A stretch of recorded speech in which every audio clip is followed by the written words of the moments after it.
지금 친한계 쪽이나 한동훈 쪽도 사실 타임라인이 있어요. 리미트가. 대장인 한동훈 씨가 원내에 없는데 언제까지 이걸 할 수 있을까? 이번 지방선거였어요. 그러면은 한동훈 대표 후보가 유의미한 성적을 낼 수 있느냐? 지금 민주당의 바람이 너무 거세가지고 그건 좀 불가능할 거라고 봅니다. 그런데 국민의힘 안에서는 다른 역할로 쓰여요. 박형준 지금 부산 후보가 한동훈과 손 잡을 수 있다. 전재수 후보한테 밀리는 게 두려운데 네거티브 역할을 한동훈이 대신해 줄 것이다. 장동혁 당대표는 당의 리더십 자체를 잃어버렸다.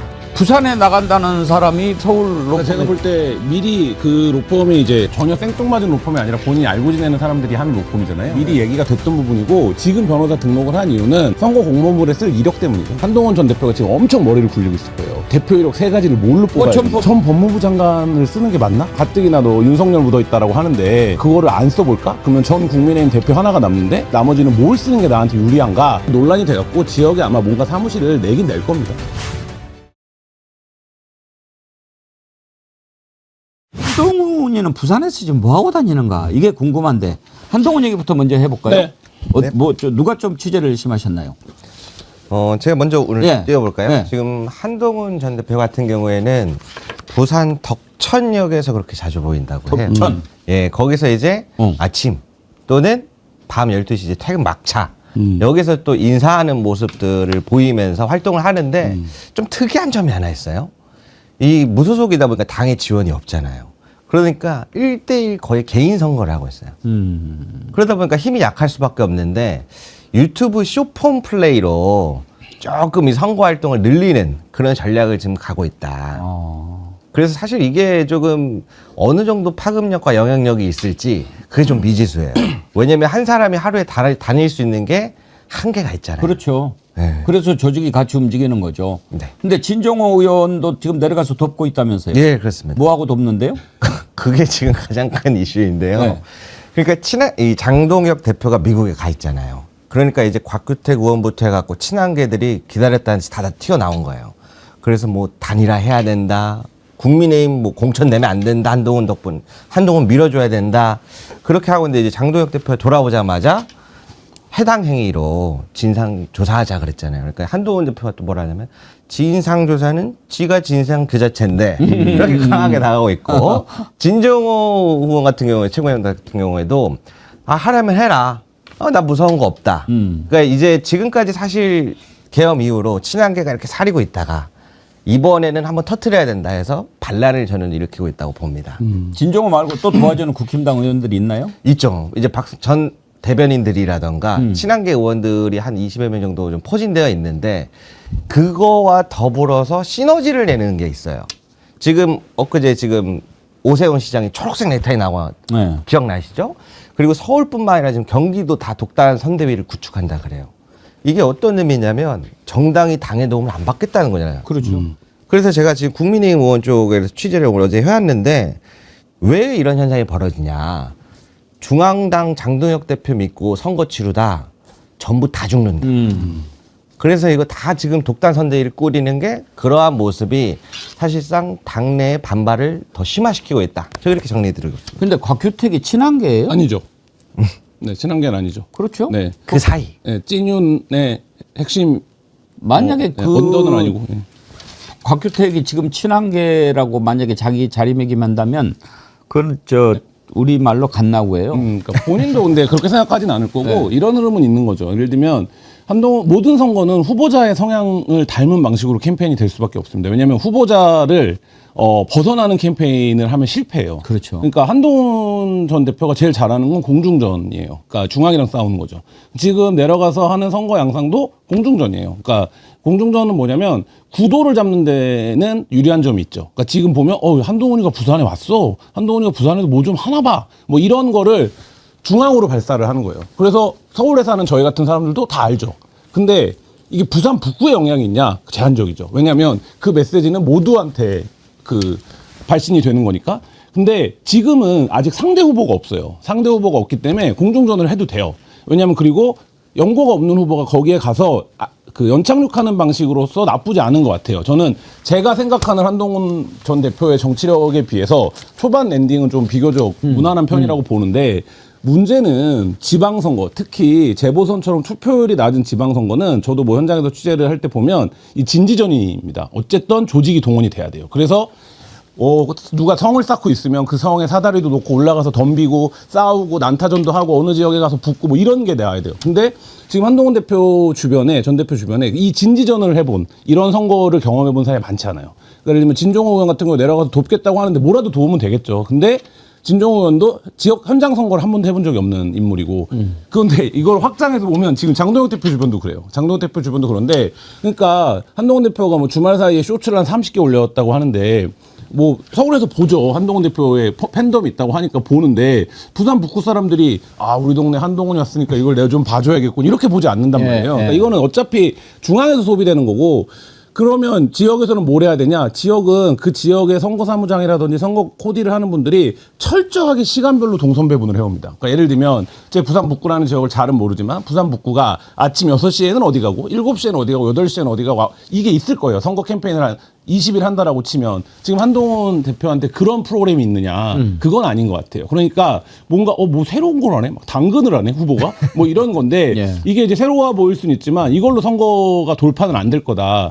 그 다음에 실제 후보가 서요. 이제 민주당이나 뭐 국민의힘이나 후보가 쓰면 난타전에 들어갑니다. 난타전이라는 건 뭐냐? 지금 한동훈 후보는 한 3개의 전선과 싸워야 되는 상황인데 첫 번째가 뭐냐면 민주당은 뭐 부산의 미래, 경제적 활력, 부산의 청년 뭐 이런 문제를 들고 나올 거예요. 그러니까 예를 들면 경제적 콘텐츠를 들고 나올 거예요. 민생 관련된. 그럼 이거와 관련해서 대항할 수 있는 자기 콘텐츠가 있어야 돼요. 그게 그냥 과연 있냐? 근데 우리가 여태까지 한동훈 전 대표의 정치를 뭐 길지는 않았지만 봤을 때 한동훈 대표가 스스로 그런 콘텐츠가 있었던 적이 한 번도 없어요.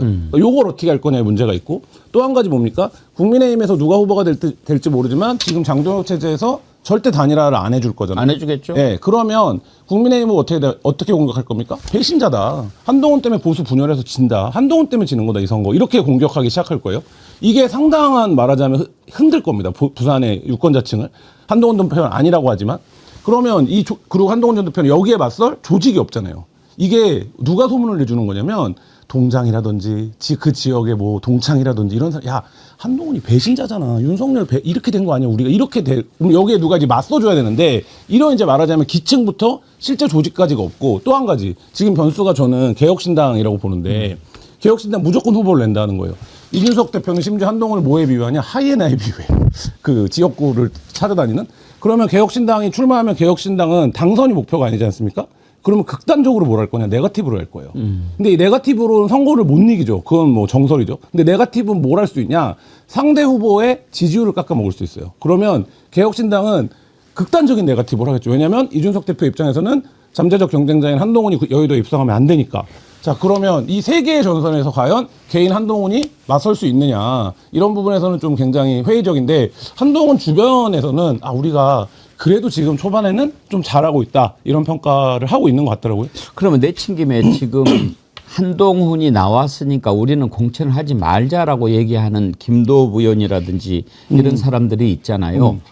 이번에 한동훈을 두고 국힘에서 이렇게 쪼개질 가능성도 있다고 보십니까? 쪼개질 가능성까지는 아닌데 저는 그들이 상당 부분 국민의힘 후보한테 냉담하거나 아니면 한동훈 우호를 설 수 있다고 보는데 그거는 다른 이유가 있는 건 아니고 제가 볼 때는 이해관계인 것 같아요. 뭐냐면 이번에 재보선을 하고 2년 있다가 총선을 해야 되는데 실제 선거 기간까지 따지면 1년 6개월 남는 건데 그 기간에 부산을 블록화하지 않으면 지금 부산의 16개 지역구 중에 15대 1이거든요. 북구 빼고는 다 국민의힘이 가져간 건데. 근데 이게 지금 10대 8? 아니야. 8대 8? 뭐 이렇게까지 얘기가 나와요. 그러니까 우리 뺏길 수 있다. 그러면 여기 부산에 보수 블록이 있어야 우리가 밥그릇을 유지할 수 있다. 근데 그게 이전까지는 그러면 보수 블록을 유지하려면 우리가 1차적으로 공천을 받아야 되는데 그건 장동혁의 권한인데 이렇게 이제 생각을 했었는데 이제는 노골적으로 그 얘기를 시작한 거죠. 어차피 장동혁은 6월 3일까지다. 그럼 우리 공천을 주는 사람은 장동혁이 아니다. 그럼 어떻게 해야 되냐? 한동훈 전 대표도 그래서 그 얘기를 많이 하는데 내가 부산에 뼈를 묻겠다. 부산 정치의 좌장, 부산 정치의 상징, 부산 정치의 기수 뭐 이런 얘기들을 많이 하거든요. 출마 거의 주소 이전하고 나서 그 얘기는 뭐냐면 모든 대선 후보는 지역 기반이 있어야 됩니다. 지역 기반 없이 대선을 이기는 후보는 없어요. 그러면 한동훈은 사실 서초 강남을 지역 기반으로 삼을 수는 없는 거잖아요. 그러면 내가 부산 사람은 아니지만 부산 기반으로 선거를 치를 거고 그러면 자기를 도와줬던 부산 의원들이나 이렇게랑 같은 공동의 이해관계를 갖겠다. 이거가 지금 맞아떨어지고 있는 건데 실제로 근데 김도읍이라든지 서병수라든지 곽규택이라든지 이런 분들이 더 적극적인 행동을 할 거냐? 저는 그거는 좀 미지수라고 봅니다. 그거는 선거전이 가면서 한동훈이라는 이름 뒤에 붙는 숫자가 어떻게 될 거냐 이거에 따라 달라질 문제다 이렇게 봅니다. 한 가지 더 오늘 네. 김대호 기자님한테 여쭤볼 것도 많은데 이거 하나 물어보고 가고 싶어요. 오늘 아침 조선일보 칼럼에 장동혁이 물러나라 이렇게 썼지 않습니까? 네. 저는 그걸 보고 어떤 생각까지 들었냐면 언젠가부터 조선일보는 친한동훈 쪽으로 많이 논조가 가는 걸 봤어요. 그러니까 이 다음 보수를 이끌 주자로 한동훈을 밀고 있는 게 아닌가. 조선일보 항상 그런 식으로 해왔지 않습니까? 누구 하나를 상정을 해놓고. 그러면 왜 이 시기에 장동혁이 물러나야 된다라고 하느냐. 바로 부산을 생각하는 것 아닌가. 만약에 장동혁이 그대로 있으면 박민식이 됐든 누가 됐든 한동훈을 절대로 당선시키면 안 되니까 센 사람을 갖다 밀려고 그럴 거란 말이에요. 그래가지고는 한동훈도 죽고 보수가 다 죽으니까 빨리 장동혁을 제거해야 된다.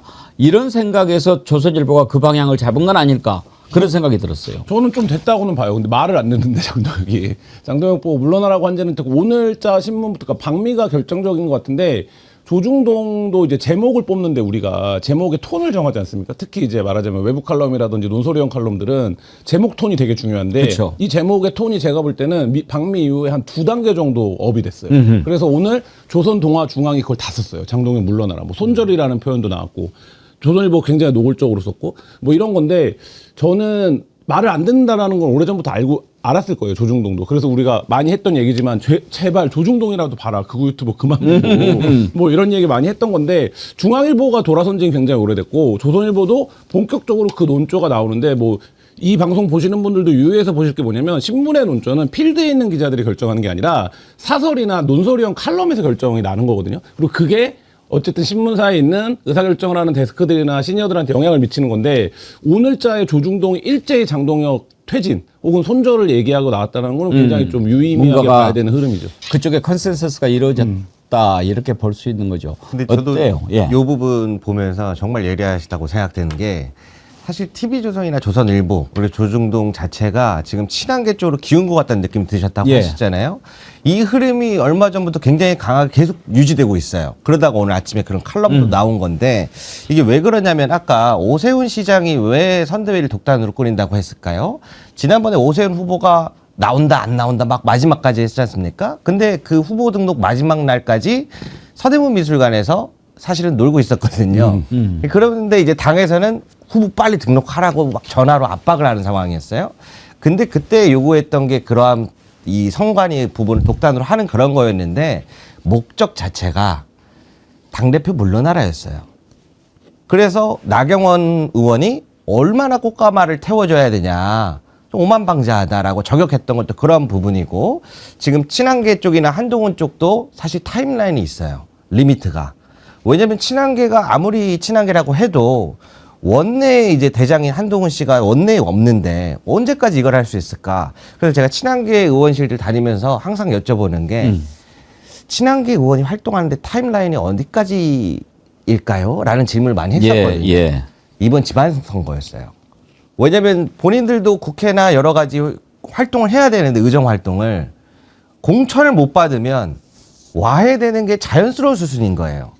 그래서 이번을 기점으로 잡고 있다. 그러면은 한동훈 대표 후보가 북구 갑에서 유의미한 성적을 낼 수 있느냐? 지금 민주당의 바람이 너무 거세가지고 그건 좀 불가능할 거라고 봅니다. 그런데 국민의힘 안에서는 다른 역할로 쓰여요. 박형준 지금 부산 후보가 뭐라고 얘기를 해요? 한동훈과 손 잡을 수 있다. 왜 그러겠어요?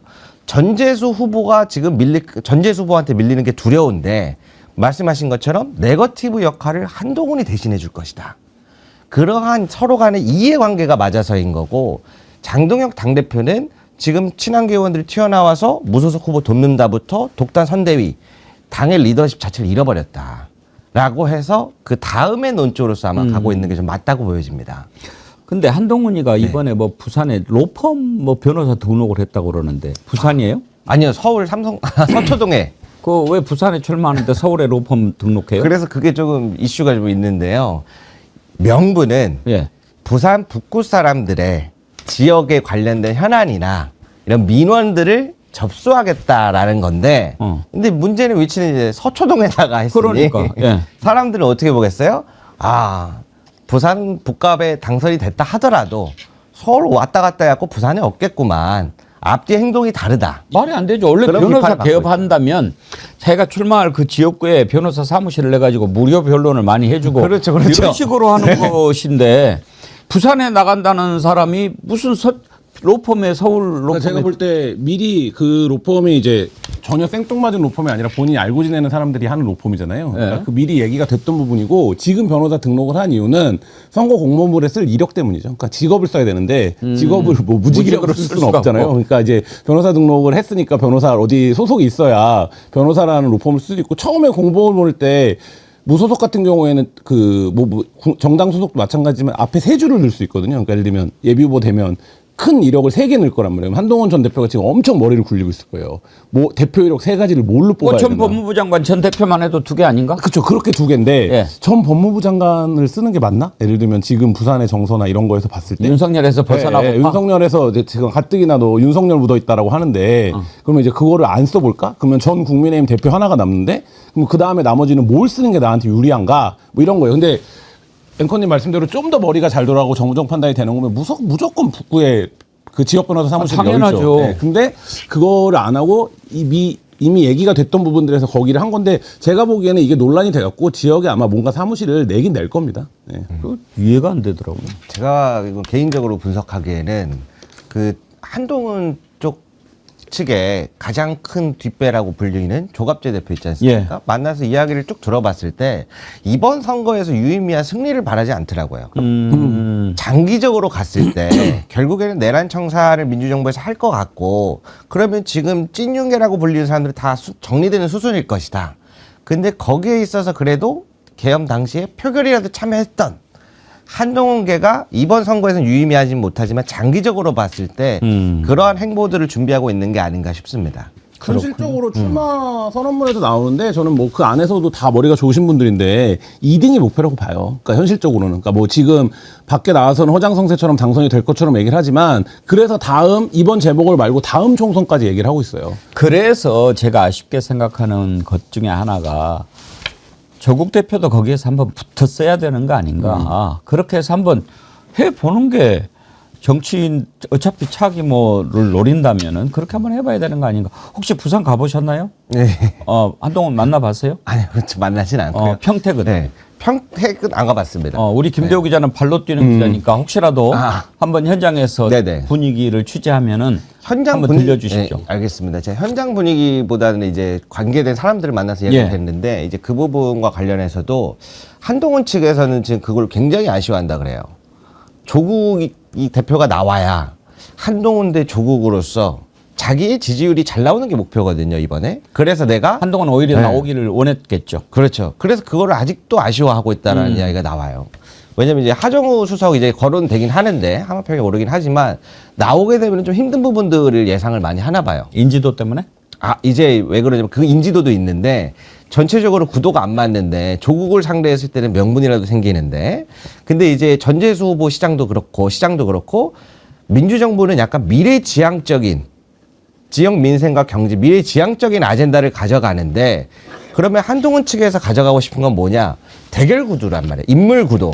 이게 깨지니까 그러한 부분에서 좀 아쉬움을 하고 있다. 그래서 지금 박형준 시장도 후보도 그렇고 전체적으로 지금 민주당의 바람이 엄청 거센 걸 좀 두려워하는 측면들이 좀 보이는 것 같습니다. 예. 그 부산 현장의 목소리 들어보면 뭐 이런 것 같아요. 요약하면 뭐 한동훈 어떻게 생각하세요? 뭐 왔딱하대? 뭐 이런 정도예요. 그러면 뭐 민주당에서는 뭐 하정우 AI 수석 뭐 이렇게 얘기 나오는데 뭐 누군지 몰라. 근데 온딱하대? 뭐 이런 거예요. 그러면 그다음에 너 어디 투표하실 거예요? 그래서 뭐 우린 재수 없으면 국민의힘이지 이런 반응이 많다는 거예요. 그러니까 이게 무슨 얘기냐면 그 지역이 쉬운 지역은 아니에요, 당연히. 근데 전재수라고 하는 인물이 그 지역에서 오랫동안 기반을 닦아왔기 때문에 그러니까 대구의 김부겸이랑 비슷한 건데 전재수라고 하는 인물에 대한 호감도가 있는 거지 원래 민주당에게 유리한 지역은 아니다라는 거고 이 얘기는 뭐냐면 박민식 후보가 지금 전혀 뭐 혹은 박민식이 아니라 누가 될지 모르지만 거론이 안 되는데 국민의힘 후보가 나오면 기본빵 25% 이상은 한다. 이 지역의 특성상.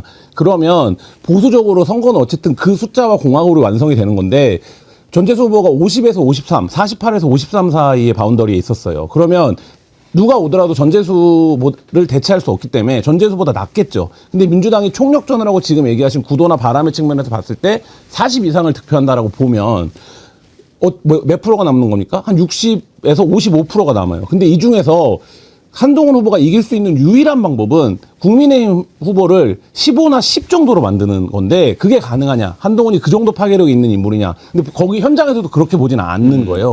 그리고 여기다가 플러스 개혁신당이 나오면 3이나 5를 가져갈 텐데 이 3이나 5는 개혁신당은 여기서는 민주당 표를 뺏으려고 덤비는 게 아니라 한동훈 표를 뺏으려고 덤비는 거기 때문에 이렇게 되면 구도적으로 한동훈의 대표에게 절대 유리하지 않고 그래서 한동훈 측에서 계속 조국을 원했던 거예요. 그러니까 조국이 나와야 이 민주당을 허물 수 있기 때문에. 근데 지금 이제 그 정도 동력이 붙지는 않는 것 같다. 박민식 이야기 나와서 말인데 지금 뭐라고 얘기하고 다니냐면 한동훈은 그 연고도 없는 대구 기웃거리다가 어디서 튀어날라온 정치 기생이냐. 그래서 지금 말씀하신 것처럼 지금 상황을 살펴보면 국민의힘은 한동훈과 중앙당 쪽과 싸우는 모습. 그리고 뭐 한동훈 죽어라 아니다 장동혁이 죽어야 한다 약간 요게 지금 선거판을 좌지우지하고 있고 앵커님이 초반부에 잘 짚어주신 것처럼 그럼 전략적인 선거 계획은 뭐냐 이 자체가 지금 드러나고 있지 않다. 그러한 부분들이 이번 선거에 있어서 아마 양상을 보여주고 있다. 이렇게 보고 그나저나 민주당은 누가 후보 나올까요? 23일부터 이제 전략공천 지역 재보궐 지역 등 전략공천이니까요. 발표한다고 했으니까 선거 기간 때문에 이제 해야 될 시점이 나오거든요. 부산에 가셨다고 그러니까 어제 어떤 분이 그런 아이디어를 내셨어요. 제가 요즘에 부산 그 관련해 가지고 부산시장 경선 나왔다가 떨어진 이재성 후보 있지 않습니까? 아주 그 쇼츠를 재밌게 만들면서 전재수 후보를 밀잖아요. 그거 너무 좋아 보여 가지고 그걸 이렇게 이제 보여드렸는데 이재성을 내면은 어떠냐 부산 북갑에 그런 얘기를 합니다. 저도 이제 그런 얘기를 많이 들었는데 왜냐하면 이재성 후보 자체가 민주당 내에서도 워낙 인지도도 호감이 좋고 그래서 요번에 아까 말씀하신 쇼츠도 재수 도와라. 사실 이재성 후보가 그 부산시장에 나왔던 거는 본인도 안 되는 걸 알고 계셨어요. 근데 왜 그러냐면은 특히 대구도 마찬가지인데요. 김부겸 후보가 이제 독단으로 나왔지만 경선을 붙인다라는 이야기 한번 나왔던 적이 있어요. 민주당에서. 이게 경선이 의미가 있어? 라고 싶겠지만 사이즈가 왜 그러냐면은 이게 유권자들 같은 입장에서는 한번 이거를 경선 투표를 참여해봤냐 안 했냐가 실행력으로 엄청나게 영향이 커요. 특히나 대구나 부산 부울경처럼 민주당을 찍는 게 익숙하지 않은 분들 그런 분들을 위한 약간 연습 게임 같이 해가지고 이거를 올리는 거거든요. 텐션을. 그래서 그러한 부분에서 사실은 좀 희생, 당을 위해서, 부산을 위해서 조금 희생한 면모가 있어서 그런 얘기가 나오는데 후보가 누가 나오는지는 이야기가 아직 없습니다. 왜냐면 막 뭐 하정우 수석, 뭐 김동완 부탁 뭐 여러 명이 나오는데 민주당 지지층들 사이에서 여론이 너무 분화되기 시작한 거는 좀 전략적 실책으로 보이는데 저는 그럼에도 불구하고 하정우 수석이 나올 거라고 봅니다. 그래요? 그러니까 사실상의 저는 이제 청와대가 그걸 불쾌한 것 같은데 관계자들 얘기 들어보면 왜 일을 이런 방식으로 하냐. 그러니까 좋은데 왜 일을 이런 방식으로 하냐. 이런 거예요. 그러니까 이게 이제 청와대 입장에서는 몇 번의 사례들이 앞에 사례들이 있는 거예요. 당이 왜 일을 이런 식으로 하냐. 그러니까 이게 뭐 외부 조중동이 말하는 것처럼 찐척이냐 찐명이냐 이런 구조가 아니라 대통령의 일하는 방식과 뭐 일머리에서 봤을 때 야 왜 이렇게 외통으로 짜놓고 우리한테 가져오냐. 뭐 어떡하라는 거냐. 뭐 이런 그 약간의 뭐 이런 게 있더라고요. 근데 그걸로 놓고 보면 하정우 수석이 나갈 수 있죠. 정권 초에 대통령의 성공에서 선거 이기는 것보다 더 중요한 일이 어디 있습니까? 근데 그러니까 차출할 수 있는데 왜 이렇게 일을 가져가냐. 뭐 이런 이거였고 그 중간에 그러니까 예를 들면 하정우 수석도 어떻게 해야 되는 건지를. 근데 하정우 수석이 만약에 최종적으로 나가기로 결정을 한다면 이번 이재명 대통령이 멋진 응수를 한 거죠. 그러니까 이제 보내줘야 되겠구나라고 하면서 그냥 보내는 것보다 절마한테 뭘 좀 입혀서 보내는 게 그래도 쓰지 않겠어? 전국적 당의 인지도를 엄청 쌓은 과정이죠. 뭐 작업 들어오는 것 같은데 뭐 이렇게 하면서 사람들이 하정우 누구 뭐 이렇게 관심을 갖게 만드는 한 수를 둔 거죠. 네. 네, 그래서 저도 하정우 수석 관련해갖고 이야기가 너무 많이 나와서 취재를 나름대로 해봤는데 상황은 이런 것 같아요. 지금 재보궐 지역 부산, 북구 갑뿐만 아니라 뭐 평택, 하남, 갑 등에 다 전체적으로 해봤을 때 자기의 사유로 뭐 시장으로 나간다던가 이러한 부분으로 이제 재보궐을 치러지면은 이 지역이 혹시나 국민의힘에 가면 어떡하지? 당사자들이 걱정을 엄청 해서 적임자를 엄청나게 물색을 해요. 그 과정에서 전재수 후보도 시장 나가면서 아 여기 부산 쉽지 않은 지역인데 그래서 아 내 고향 후배 하정우 수석이 지금 인지도도 좋고 잘 맞을 것 같아서 당에 추천을 넣은 것 같아요. 근데 당의 지도부 입장에서는 근데 하정우 수석이 대통령실도 에이스잖아요. 아 이게 쉽지 않을 것 같은데 비공표 여론조사를 아마 돌려봤을 거라고 저는 보는데 제일 잘 나오는 것 같아요. 그래요? 네, 그러니까 이 상황에서 근데 하정우 수석은 대통령실에 어울리는데 근데 이제 강력한 추천도 있고 뒷받침되는 부분도 있으니까 물어본 것 같아요. 지금 이러이러한 상황인데 어떤 것 같습니까? 그래서 이제 이재명 대통령이 어디서 저희 작업 들어오는 것 같은데 이거는 이제 전재수 후보 캠프 측을 그렇죠. 얘기하는 거고 근데 당은 또 당의 입장을 하는 거고 소통 과정에서 이제 여기도 고민되겠죠. 대통령실에 있는 게 좋은데 근데 부산도 중요한데 그래서 이제 하정우 수석은 어떻게 하고 싶냐 라고 얘기를 하는 과정인 것 같아요. 그 중에 하나 제일 큰 게 그래요. 그걸 거예요. 선배들한테 다 물어봤는데 그래도 국회의원 빠지가 최고라고 하는데 이게 제일 클 거예요.